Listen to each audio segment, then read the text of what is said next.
Hello, this is Better Biology, and today we're going to go over Unit 1A.1, the chemistry of life as per your textbook. Now, today our learning objective is to understand the importance of water as a solvent in transport and including its dipole nature.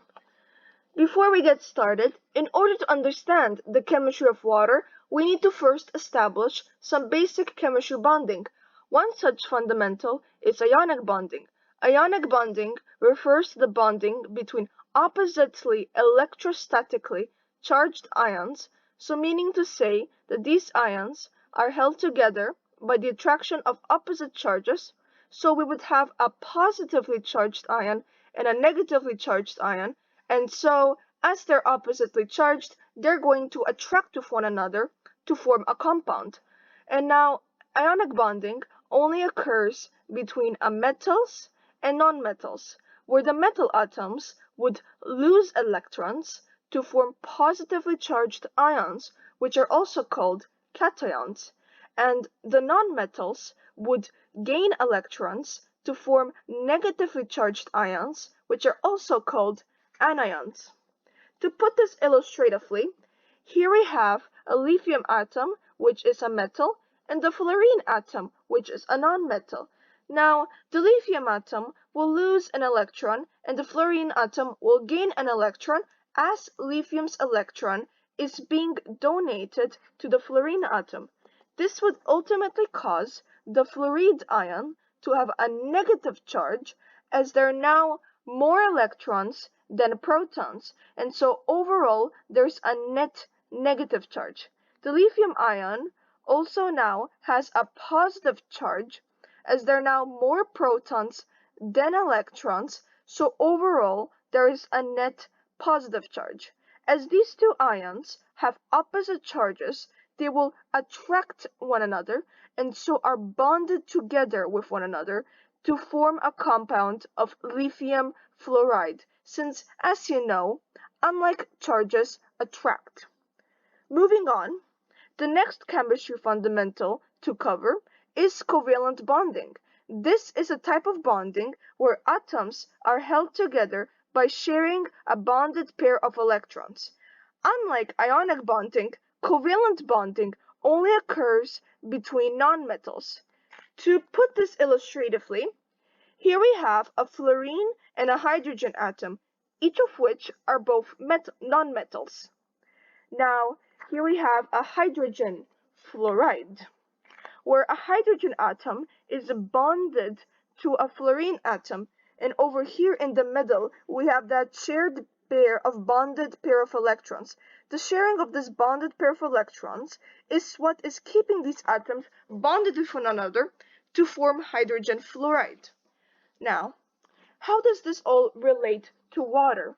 Each water molecule consists of two hydrogen atoms and one oxygen atom, so the formula of water is H2O. Seeing as hydrogen and oxygen atoms are non-metals, the atoms are joined through covalent bonding. To put this illustratively, here we have the structure of a water molecule, and as you can see, each hydrogen atom is bonded to an oxygen atom.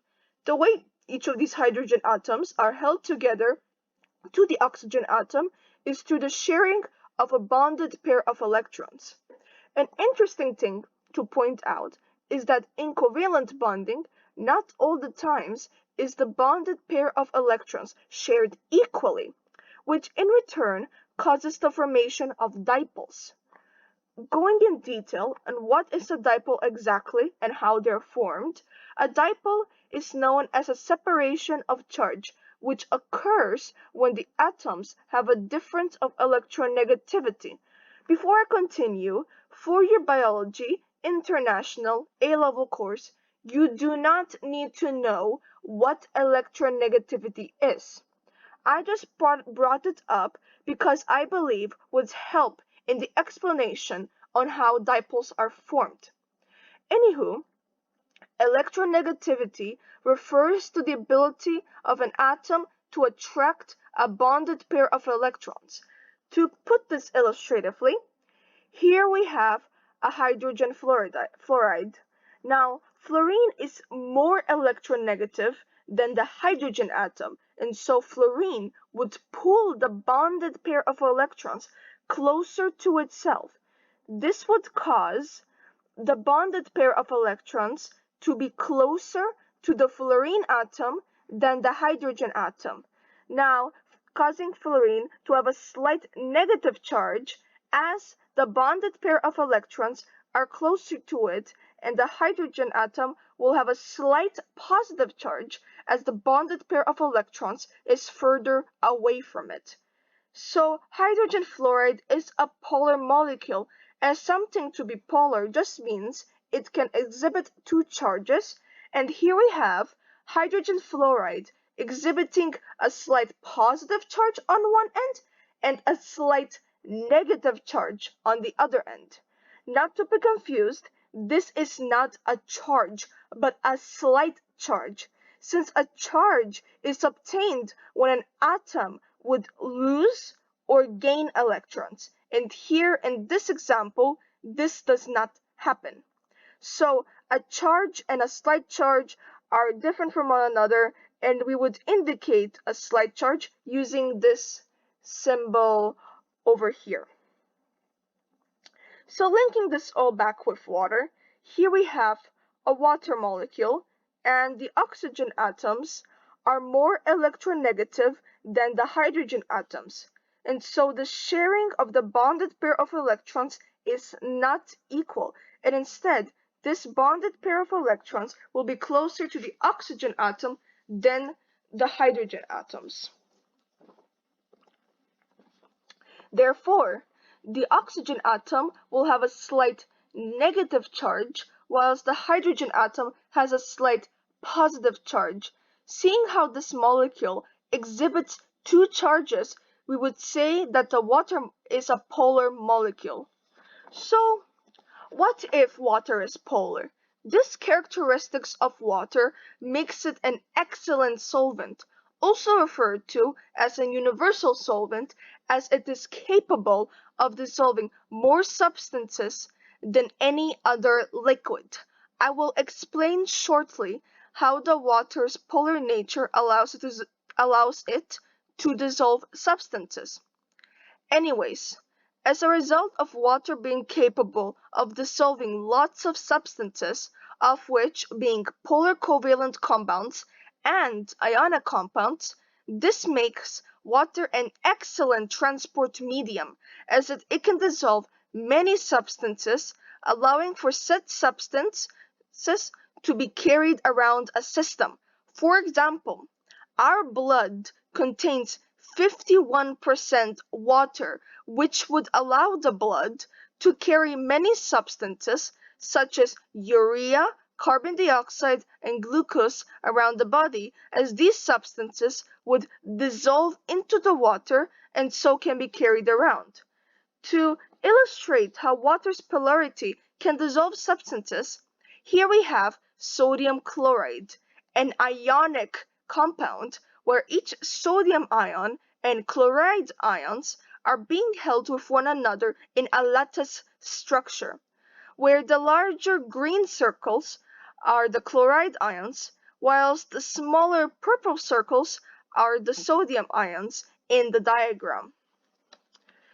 For reference, in this diagram, these orange and yellow circles are our water molecules, where the orange circles are hydrogen atoms and the yellow circles are our oxygen atoms. When we add water to sodium chloride, what happens is that the water molecules will start to surround each of the sodium and chloride ions, and so separating these ions away from one another, and in doing so, breaking the lattice structure and therefore dissolving the ionic compound. The water molecules would surround the sodium ions as the slightly negative charge on the oxygen atom will be attracted to the positively charged sodium ion, and so, as a result, will surround each sodium ion like this in the diagram. Now, for chloride ions, the slightly positive charge on the hydrogen atoms will be attracted to the negatively charged chloride ions, and so that's how the chloride ions will be surrounded by the water molecules.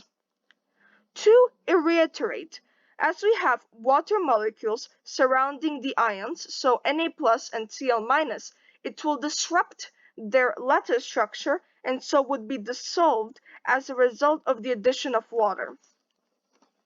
Moving on, we will draw water molecules in the exam like this, and make sure you have the slightly charged symbols and the respective charges included. In addition, they might also want the bond angle, which is 104.5 degrees. With that done, we now move on to hydrogen bonding. So, water molecules with one another experience intermolecular forces, meaning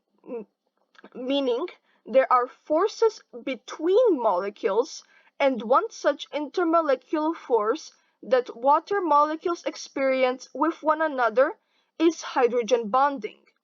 In addition, water also has London forces, permeant dipole-to-dipole forces.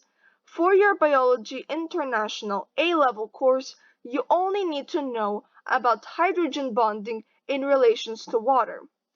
Hydrogen bonding in relations to water is the weak electrostatic forces of attraction between the slightly positively charged hydrogen atom of one water molecule and the slightly negatively charged oxygen atom from another water molecule.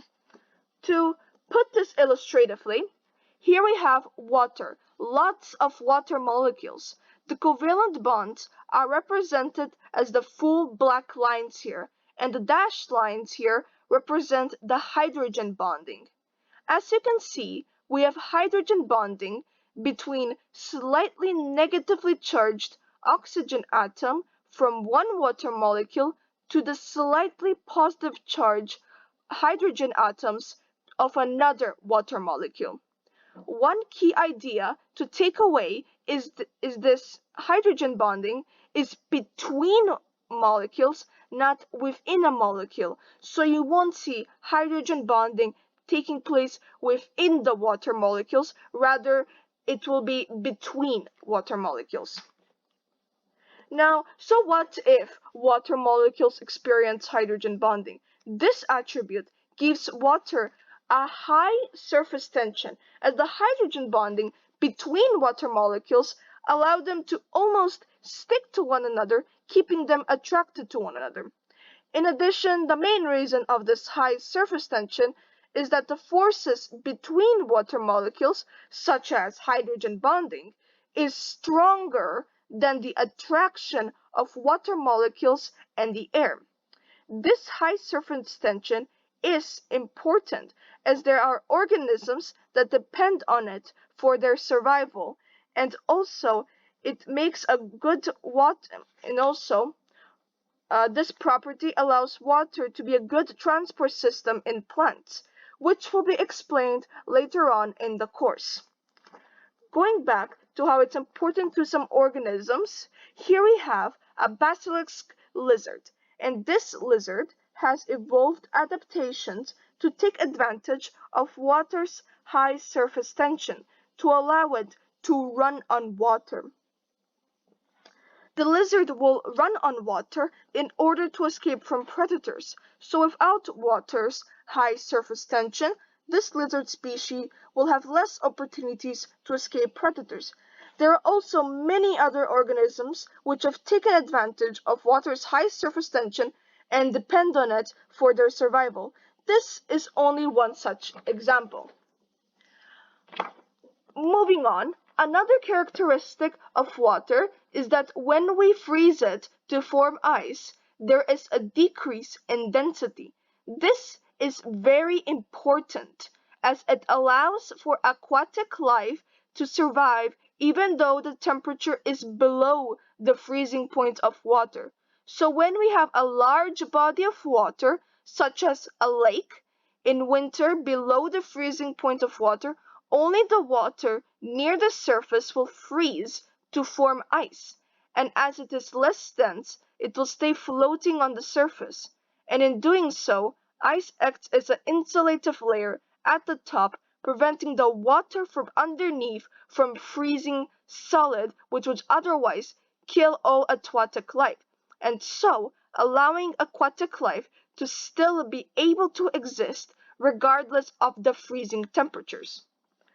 Moving on, how does ice have a lower density than water? So here we have a diagram of water molecules in a liquid state. Here there are hydrogen bonds between molecules constantly reforming and breaking as water molecules have more energy and are capable of moving around. When water freezes, the water molecules will have less energy, less kinetic energy, and so would be moving around a lot less. And as we can see, when water moves less, they become fixed in a rigid hexagonal lattice structure in which it is being held by the hydrogen bonds. And in this hexagonal structure, there are these big gaps that form. More of, notice how less clustered, less tightly packed the molecules are in the solid state when compared to when water is in a liquid state.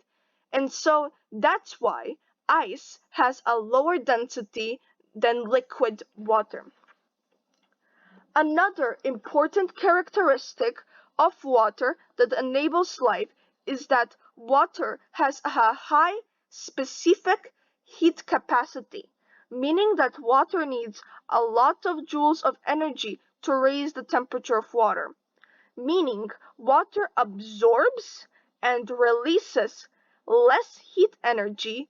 That's why you would see in mechanics that generate a lot of heat, water is used as a cooler to prevent the machines from overheating. For the environment, this is important as it means that large bodies of water, such as the ocean, will stay at a relatively constant temperature, and this is important as many aquatic life, such as fish, cannot regulate their internal body temperature and generally rely on their external environment to maintain a constant body temperature. Moving on, the last property of water to cover is that water is cohesive, meaning that water molecules are attracted to one another, which is achieved by hydrogen bonding and also the other intermolecular forces such as London forces and dipole-to-dipole forces. And also water is adhesive, meaning that it is capable of attracting other non-water molecule substances. These properties of water allow it to be a good transport medium for plants, which will be gone over in later videos on how. The last part to go over is the importance of some cations and anions in organisms. You need to remember these for your Unit 1 exam. In later parts of the course, you will go in more depth, but for now, you just need to memorize them. So for the important anions, we have nitrate ions, which are needed for plants to make DNA and proteins, phosphate ions, which all organisms need to make ATP/ADP, DNA, and RNA. Chloride ions, which are needed for nerve impulses and sweating. Hydrogen carbonate ions, which are needed to buffer the pH in the blood. Moving on, we have the important cations you would need to memorize. Sodium ions, similar to chloride ions, are needed for nerve impulses and sweating. Calcium ions, these are needed for the formation of calcium pectate and for bone formation and also muscle contractions in animals. Hydrogen ions, these are needed in cellular respiration, photosynthesis, and pH balance. And lastly, we have magnesium ions, which are needed for chlorophyll in plants. This concludes the Unit 1.A.1, the Chemistry of Life, as per your textbook. Please don't forget to survive for more better biology content. I will be uploading every Monday and Thursday. If you have any questions about this topic, feel free to ask them in the comment section down below. And thanks for watching.